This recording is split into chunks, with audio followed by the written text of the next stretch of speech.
Well, we have a variety of controls.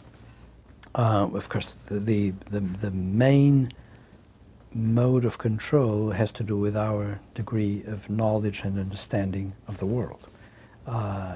As you change what you know about the world, you change how you're going to control your perception, for example.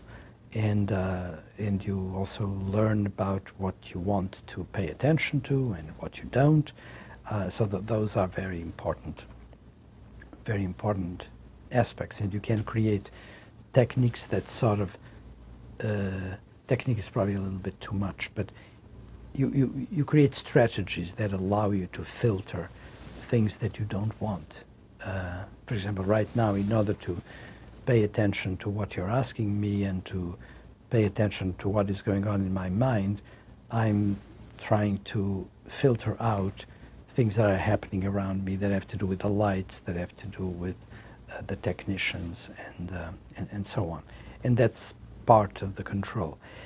And then there's a level of control that I like to describe with the word deliberation, and which has to do with something that you don't do online, you do actually offline, when you, rather than perceiving the outside world, you sort of step into yourself, into your mind space, and you imagine what is, you reimagine what is happening, you consider a problem, you analyze how the problem can be solved, you think about options and so on. Everything that we normally describe as higher level reasoning, decision making, and creativity.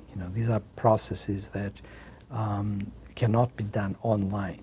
They're done offline, but of course have an enormous influence on how the brain is going to work.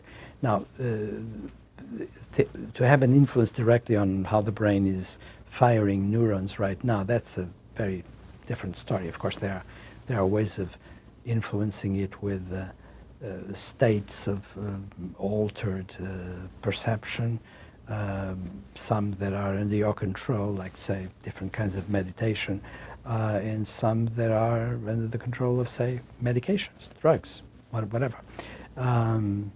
But that's really about it. So in other words, the control is considerable when you think about, say, long-term goals, the way you react to the world. You can construct guidelines for how you would desire to operate, how you think it's ideal, and try to institute that.